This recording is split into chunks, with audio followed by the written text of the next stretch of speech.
For decades, some of America's most shocking murders and disappearances seem destined to remain mysteries, haunting families, baffling detectives, and fading into the shadows of history. But in recent years, advances in DNA technology and genetic genealogy have brought these cold cases back into the spotlight, from killers who thought they'd buried their secrets forever, to victims whose voices were nearly lost to time. Science has finally given them answers. These are famous cold cases recently cracked by DNA. Hey guys, welcome back to another video. My name is Tuv, and I know I said in the last video that would be my last video for a while, but it's actually this one. Like I said, I'm working on a big project for November. You guys are going to be getting something you guys have been begging me for the whole month of November. It's nothing I've talked about before, so it is nothing music related, it is nothing 2K Cats related. I've said absolutely nothing about this project. Just be ready, you're gonna see a trailer here on this channel. It'll be the next upload. But yeah, just wanted to keep you guys aware of that, which is why there aren't that many videos in October. With that being said, let's get into the topic of this video. Golden State Killer.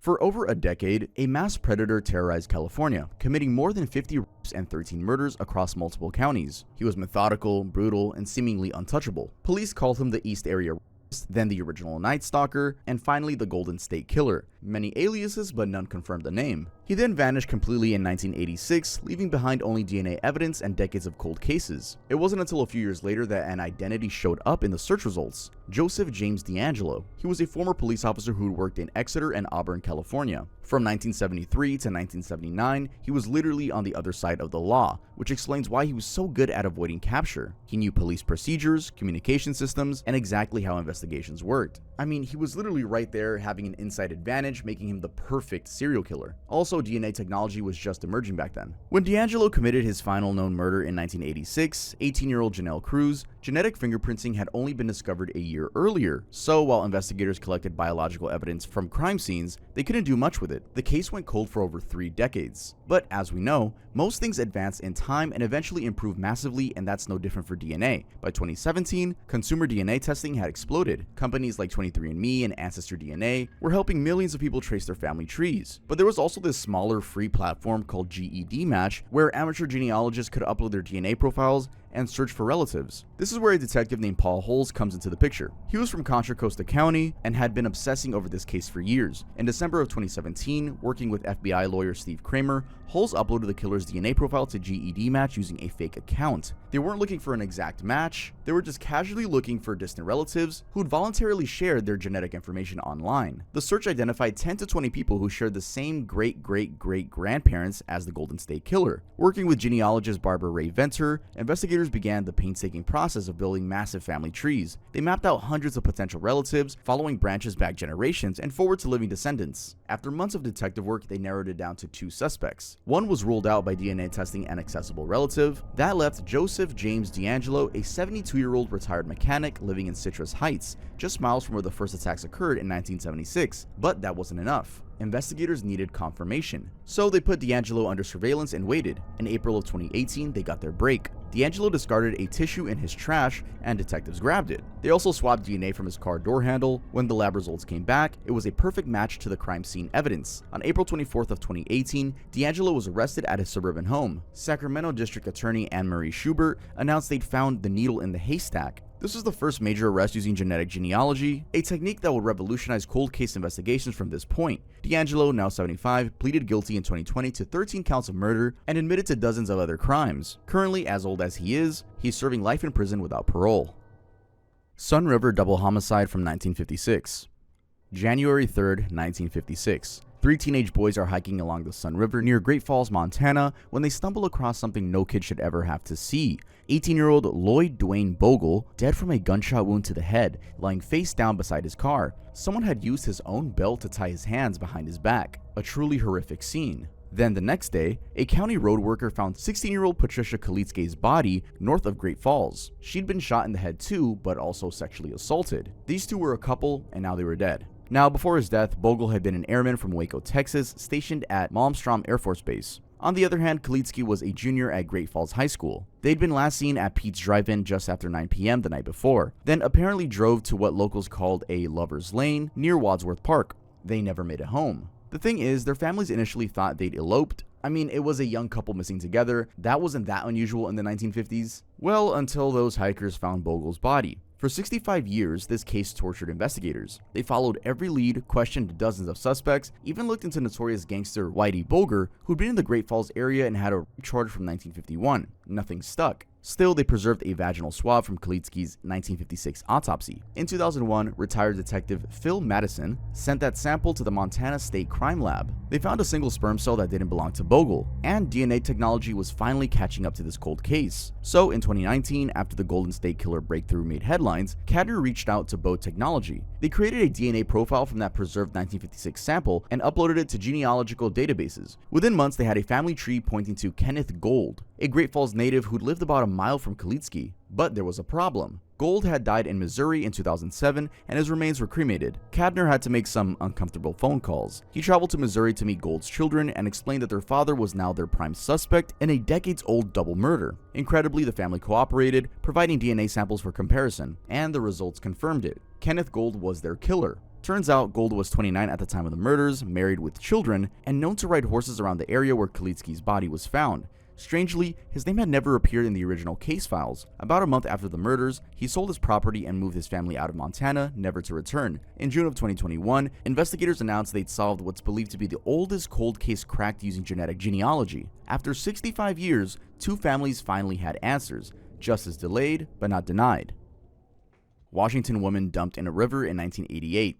Back in August of 1988, two fishermen were casting their lines where the Puyallup and White Rivers meet near Sumner, Washington, when they spotted something weird. The nude body of 18-year-old Tracy Whitney lying in the gravel bed where the waters converge. Before this discovery, Tracy had been missing for less than 24 hours. She'd been last seen leaving a Burger King in Federal Way after an argument with her ex-boyfriend the night before. What had happened in between was unclear, with the only sure details being that she was dead from strangulation and probable smothering with clear signs of SA. So Pierce County detectives dove in immediately. You know, with the case being a matter of public attention and all. They interviewed everyone who knew Tracy, friends, ex-boyfriends, anyone who might have had contact with her. They collected DNA samples from her body, administered polygraph tests, followed every possible lead, but nothing came up. No particular suspect emerged or stood out, so the case went cold. But DNA technology came in handy later on. But first, before their break in 2005, investigators uploaded the suspect's DNA profile to CODIS, the FBI's national database. Good move, but there still had been no matches. The killer wasn't in the system. Then came 2022 and genetic genealogy was making headlines. Again, that was thanks to the Golden State Killer breakthrough. And because of all the buzz, law enforcement agencies were getting grants to revisit their coldest cases. Pierce County received funding from the Washington State Attorney General's office and sent Tracy's DNA evidence to Parabon Nanolabs in Virginia. The lab traced the suspect's family line back to the 1700s, building a massive family tree. The results pointed to one name,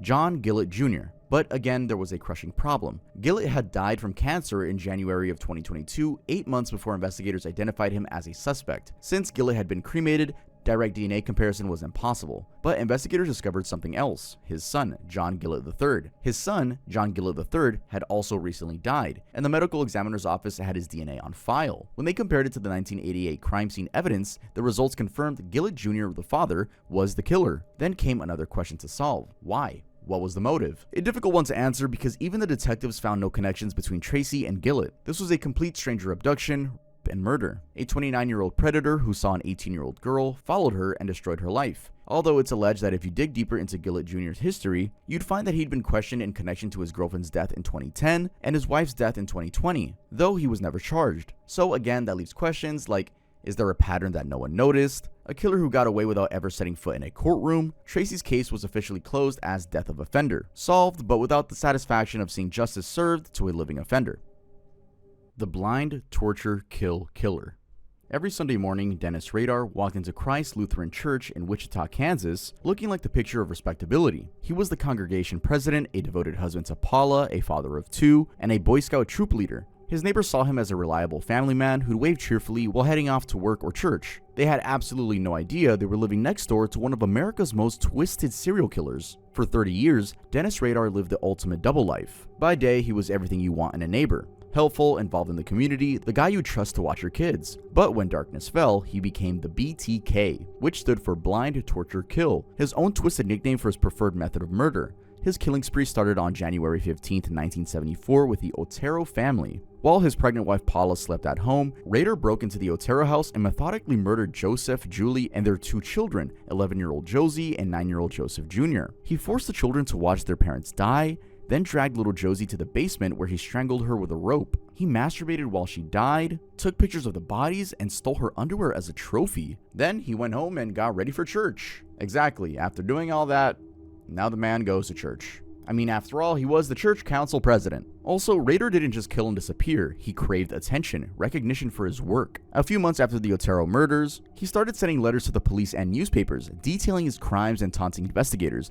He gave himself the BTK nickname. Then, after his final known murder in 1991, BTK went silent, the case went cold. For 13 years, nothing. Then in 2004, something triggered him to resurface. A newspaper article marking the 30th anniversary of the Otero murders. I guess his ego couldn't handle being forgotten, so he started communicating again, sending packages filled with disturbing mementos, crime scene photos, even dolls bound up like his victims. But this wasn't 1974 anymore. Technology had advanced. In January of 2005, BTK made a mistake. He sent a message asking police if they could trace a floppy disk back to him. Through a classified ad in the Wichita Eagle, detectives lied and told him they couldn't. He bought this claim, and on February 16, 2005, a purple 1.44 megabyte floppy disk arrived at KSAS TV. It contained what looked like a simple text file, but hidden in the digital metadata was a treasure trove of information. And of course, detectives could trace back the floppy disk to a specific computer. The document had been created on a computer registered to Christ Lutheran Church, and the last user was listed as Dennis. From the time investigators received that floppy disk, it took just 9 days to put the case together. They discovered the church had a council president named Dennis Rader. Surveillance footage from an earlier package drop showed someone driving a black Jeep Cherokee, and there was a black Cherokee sitting in Rader's driveway, but they needed DNA confirmation. This was the hard job.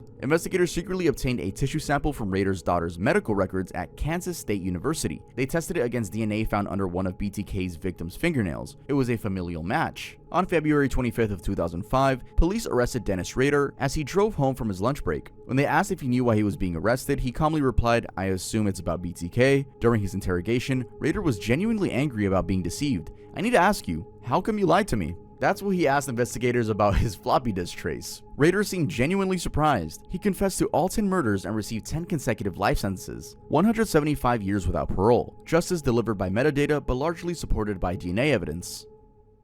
Horrific SA case from 1985.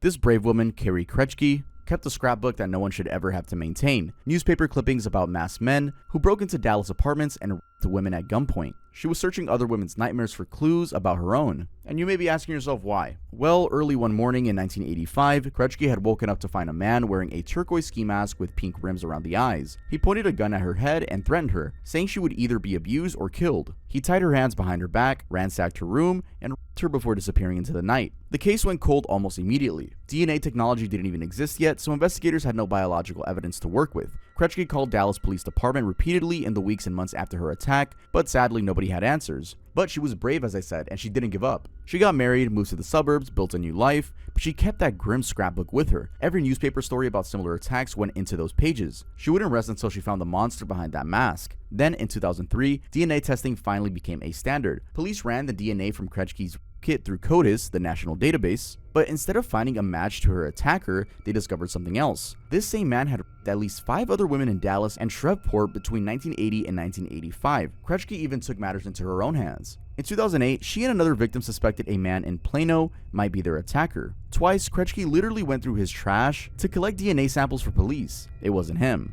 Fast forward to early 2020, and Kretschke was watching the 10 p.m. news when she heard something that changed everything. An interview with a genetic genealogist about DNA databases. She immediately reached out and asked if this technology could crack her case. It was finally good timing because Dallas County Prosecutor Leighton D'Antoni had just gotten federal funding to explore forensic genetic genealogy following the Golden State Killer breakthrough. When Kretschke's email landed in his inbox, he told her he was optimistic they could solve it. Within 24 hours of running the genealogy analysis, they had their suspect, David Thomas Hawkins, a 75-year-old former dentist living in Johnson County, Texas. But even with this news, a DNA sample was still needed to fully confirm it. FBI went on surveillance mode on Hawkins' home and retrieved a discarded beer can and bottle from his trash. The lab results were definitive, 1 in a trillion chance it wasn't him. In August of 2020, Hawkins was arrested. After his arrest, he confessed to at least 30 rapes. During sentencing, Kretschke demanded that Hawkins remove his medical mask in court, saying she had never seen his face since he wore a ski mask that night. After 36 years, she finally got to look her attacker in the eyes. He received 4 life sentences, and at 72, Kretschke finally added a triumphant final clipping to her scrapbook.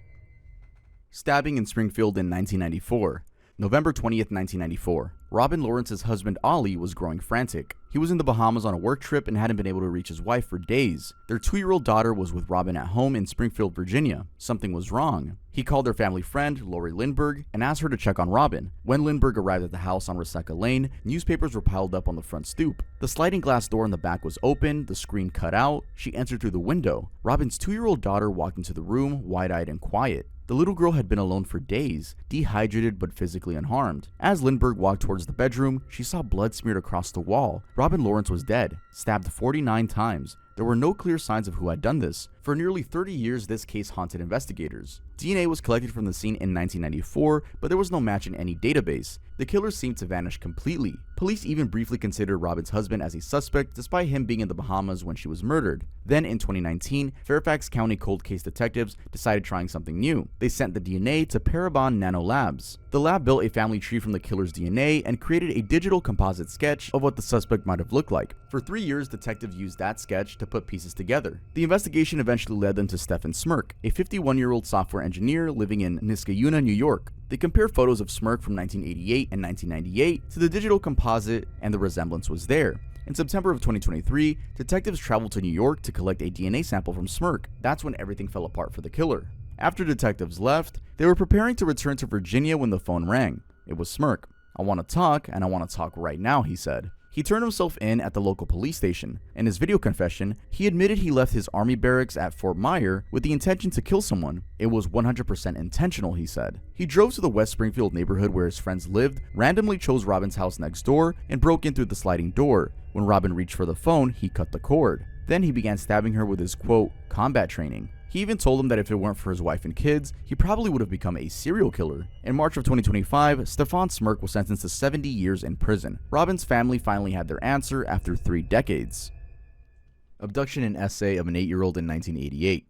This handwritten note was barely legible and scribbled in crayon on a weathered barn door. "I kill 8-year-old April Marie Tinsley, I will kill again." It appeared 2 years after 8-year-old April Tinsley vanished from her Fort Wayne, Indiana neighborhood, and it marked the beginning of one of the most disturbing cold cases out there. Let's go over the facts. So, April disappeared on Good Friday 1988 while walking to a friend's house. A witness later reported seeing a man forcing a girl believed to be April into his blue pickup truck. When she didn't come home for dinner, her mother Janet called police. 250 Fort Wayne police officers and 50 volunteers combed the area but found nothing. 3 days later, a jogger discovered April's body in a ditch about 20 miles away. She'd been SA'd and strangled. Near her body lay one of her shoes and a sex toy in a shopping bag. DNA was recovered from April's underwear, but in 1988, there was no database to compare it against. So, of course, the case went cold. Then came that barn door message in 1990. The killer wasn't just free now, he was gloating about it. But he wasn't finished taunting police. In 2004, 4 disturbing packages appeared at Fort Wayne residencies. Some left on bicycles belonging to young girls. Each had handwritten notes, used condoms, and Polaroid pictures of the killer's body. "Hi honey, I've been watching you. I am the same person that kidnapped and raped and killed April Tinsley," one note read, even saying, "You are my next victim." Police matched DNA from those condoms to the evidence found on April, confirming the killer was responsible. Still, they couldn't identify him.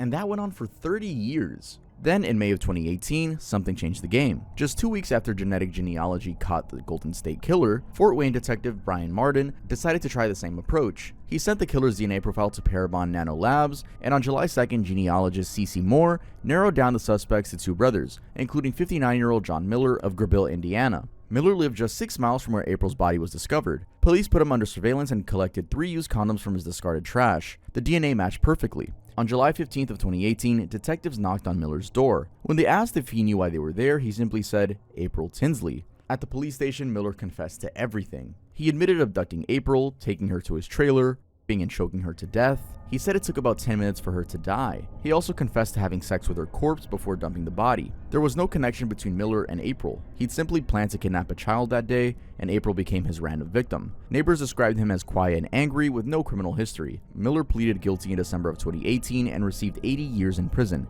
He actually died in prison in September this year at 66 years old. Boston Strangler case. Between June 1962 and January 1964, 13 single women in the Boston area were SA'd and strangled in their own apartments. The killer became known as the Boston Strangler, a phantom who could somehow convince women to let him into their homes before brutally murdering them. The final victim was 19-year-old Mary Sullivan, found strangled with her own stockings in her Beacon Hill apartment on January 4th, 1964. 3 ligatures were wrapped around her neck, and the killer had left a card reading Happy New Year propped against her foot. He'd also left behind something else, seminal fluid on a maroon blanket covering her body. Then Albert DeSalvo entered the picture. In 1964, this small-time criminal was arrested for unrelated sexual assaults. While imprisoned at Bridgewater State Hospital, DeSalvo confessed to being the Boston Strangler, providing detailed descriptions of the murders that hadn't been released to the public. But here's the problem. DeSalvo was never actually charged with the Strangler murders. In 1967, he was sentenced to life in prison for other charges. Then in 1973, he was stabbed to death in his cell at Walpole State Prison. His murder was never solved. This left a lingering question. Was Albert DeSalvo really the Boston Strangler? Many experts doubted it, pointing out inconsistencies in his confessions. Some believed there were multiple killers or that DeSalvo had been coached by someone else who knew the real details. The only way to know for sure was through DNA testing, and the Boston Police Crime Lab had preserved 6 DNA samples from Mary Sullivan's murder. So in 2001, investigators tried comparing DNA from DeSalvo's exhumed remains to the crime scene evidence. The results were inconclusive. They couldn't find anything consistent with Albert DeSalvo. But by 2013, DNA technology had advanced significantly. There was just one more problem. Investigators needed a fresh sample from DeSalvo's family line to run proper comparison, so Boston Police Sergeant Brian Albert began following DeSalvo's nephew, Tim, conducting surveillance at his construction work site. When Tim discarded a water bottle he'd been drinking from, Albert retrieved it. The DNA from the water bottle was a familial match to the 1964 crime scene evidence, excluding 99.9% of the male population from suspicion in Mary Sullivan's murder. But still, authorities wanted absolute certainty. So in July of 2013, they exhumed DeSalvo's body from Puritan Lawn Cemetery in Peabody. DNA extracted from his femur and 3 teeth provided the definitive answer. The match was conclusive this time. DNA experts calculated that the chances of anyone other than DeSalvo leaving the evidence at the crime scene were 1 in 220 billion. On July 19, 2013, nearly 50 years after Mary Sullivan's murder, Boston authorities announced they had definitely linked Albert DeSalvo to her open killing. And while this DNA evidence only directly connected DeSalvo to Mary Sullivan's murder, authorities concluded he most likely committed the other Boston Strangler killings as well. The case of Sherri Rasmussen.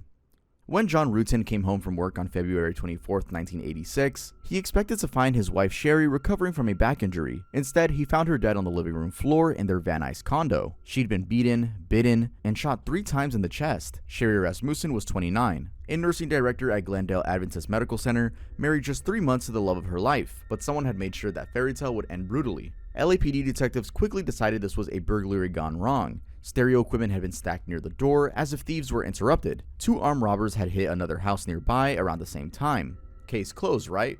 Wrong. Sherri's father, Nels Rasmussen, had a different theory. He kept telling police to look at Stephanie Lazarus, his son-in-law's ex-girlfriend. Sherri had told her father she was being stalked by someone with, quote, crazy or wild-looking eyes, end quote. Lazarus had shown up at Sherri's workplace and reportedly said, if I can't have John, no one else will. Oh, and one detail I almost forgot. Stephanie Lazarus was an LAPD officer. That means she had access to the police communications, new investigative procedures, and carried a .38 Smith & Wesson revolver, the same caliber that killed Sherri. But detectives dismissed Nels Rasmussen's concerns. The lead investigator later admitted he never even considered Lazarus a suspect. The case went cold. For 23 years, Lazarus lived a double life. She rose through the LAPD ranks, became an art theft detective, and appeared in photo ops with the brass. She even went on Family Feud. Meanwhile, she married another cop and adopted a daughter. But in 2005, everything changed. DNA testing revealed that bite mark on Sherri's arm came from a woman, completely busting the theory that 2 men were behind the break-in. Still, it took 4 more years before anyone asked the obvious question.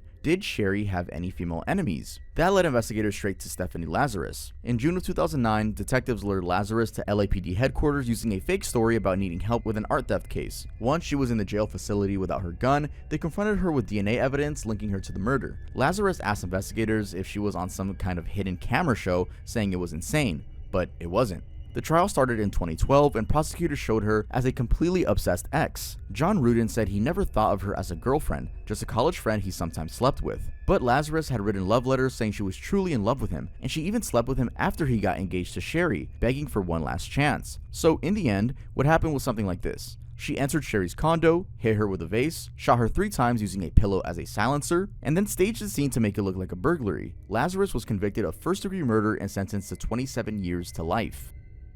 The Grim Sleeper. This next case is as wild as it gets, and it starts in 2010 with a pizza slice. So for over 2 decades, a predator roamed South LA streets, targeting vulnerable black women and leaving their bodies dumped like trash in alleys. They called him the Grim Sleeper, and he'd been hiding in plain sight the entire time. The killer's name was Lonnie Franklin Jr., a 63-year-old garbage collector who'd also worked as a mechanic for the LAPD. Yes, this guy was literally working alongside the very cops who were hunting him down. The killing started in 1985, but after a flurry of murders, the bodies just stopped appearing. For 14 years, nothing. That's where the Sleeper nickname came from. Investigators thought maybe the killer had died and moved away, or been locked up for something else, but they were wrong. He never really stopped. Also, Franklin had a type, and it was heartbreaking who he targeted. His victims were young black women, many involved in prostitution, most struggling with crack addiction. He'd shoot them in the left side of the chest with a .25 caliber pistol or strangle them. Then he'd dump their bodies in South Central alleys, sometimes covering them with mattresses or shoving them in dumpsters. 10 confirmed murders, 1 attempted murder, but investigators suspected there were more. Actually, the attempted murder victim recalled how it all went down. Anisha Washington, as is her name, was shot in the chest and SA'd in 1988. As she was slipping into unconsciousness, she noticed that her attacker was taking a Polaroid photo of her, and I'm pointing this out because it's going to be a key piece of evidence later. But before we get to that, the case went cold for years. The LAPD had DNA evidence from multiple crime scenes, but no matches in their database. Then, in 2009, everything changed because of Franklin's son, Christopher. The younger Franklin got arrested on a felony weapons charge, and his DNA got swabbed and entered into the system. But here's where the breakthrough happened. California had just started using familial DNA searching, basically looking for partial matches that might indicate a close relative of the actual perpetrator. Christopher's DNA was flagging as a partial match to the Grim Sleeper evidence. The system was telling them this isn't your guy, but someone very close to him probably is. So investigators started looking at Christopher's family tree, and there was his father, Lonnie Franklin Jr. They put him under surveillance, waiting for their chance to get a clean DNA sample. That's when the pizza plan came into play. An undercover officer posed as a busboy at a birthday party Franklin attended, collecting his leftover pizza crust, cup, and plate. Boom, perfect DNA sample, and the match was undeniable. But then they searched Franklin's house after his arrest, and that's when things got truly disturbing. Police found nearly 1,000 photographs of women and teenage girls, some nude, unconscious, bleeding, some presumably dead. Among them, the Polaroid of Anisha Washington from 1988. During his 2016 trial, prosecutors connected Franklin to all 11 victims through DNA and ballistics evidence. He was sentenced to death in August of 2016, but the Grim Sleeper would never face execution. Franklin died in prison on March 28th of 2020 at age 67 due to natural causes. Florida man stabbed 73 times in 1996. Now, sometimes the most gruesome murders happen in the most ordinary places, and one of these places is the Lil Champ convenience store in Orlando, Florida. On February 3rd of 1996, someone called the cops because the lights were out even though the store should have been open. Inside, they found a mystery that took 25 years to solve. Terrence Paquette, 31 years old, was discovered dead in the bathroom. He had been stabbed 73 times and had his throat slit. The cash deposit from the store was missing, but honestly, that seemed almost secondary to the sheer brutality of what happened to this guy. There was blood everywhere, and I mean everywhere. On the freezer door, the lottery machine, the entry and exit doors, but it wasn't all Paquette's blood. The killer had clearly injured himself during this frenzied attack and had moved around the store, basically leaving a trail of his own DNA. Sheriff John Mina called the scene very gruesome, which, coming from a cop who's seen everything, tells you how bad it was. So here's the thing. Investigators had evidence from day one. They had the killer's blood, so they had his DNA, but this was 1996. There was no CODIS database to run it through, no way to make any connections without having a suspect to compare it to. The case went cold, and it stayed cold for decades. Fast forward to 2019, and the Orange County Sheriff's Office forms a cold case unit. They start looking at Paquette's murder with fresh eyes and new technology. In 2021, they took that blood sample from the freezer handle and sent it to genetic genealogy specialists with the Florida Department of Law Enforcement. Using websites like GED Match, investigators built a family tree from the DNA sample. The results narrowed it down to 3 brothers. 3 potential suspects after 25 years of nothing. So they started digging into these brothers' backgrounds, and one name jumped out: Kenneth Robert Stowe Jr. And it did because he'd previously worked at the Lil Champ convenience store and lived right across the street from it in 1996. But investigators still needed to confirm it was him. So they did what cold case teams do best: they got creative. They followed Stowe to a gas station in Lake County and watched him throw away several beer cans. Once he left, they swooped in, collected the cans, and sent him off for DNA testing. Then, boom. Perfect match to the blood found all over the Lil Champ store in 1996. Stowe was arrested in November of 2021, 25 years after Paquette's murder. He admitted to working at the store, but denied any involvement in the killing. The guy had a record of minor arrests over the years, nothing major, just small-time stuff. But apparently there was a side to Kenneth Stowe that nobody saw coming. After a 5-day trial, the jury found Kenneth Stowe Jr. guilty of first-degree murder with a weapon. He was sentenced to life in prison. Hey guys, thank you for watching the video. I really appreciate it. If you think I earned your subscription, it would be awesome if you could subscribe. I upload a bunch of morbid videos. Maybe leave a like on the video if you like the way I presented the information. With that being said, I know I sound like a broken record when I say you're not going to see me for a while, but you're not going to see me for a while unless you follow me on Instagram or are subscribed to my second channel. That's where I post the streaming clips. But yeah, I'll be back with a really great project in my hands, and I'm not going to let you guys down. With that being said, I'll see you guys next time I upload.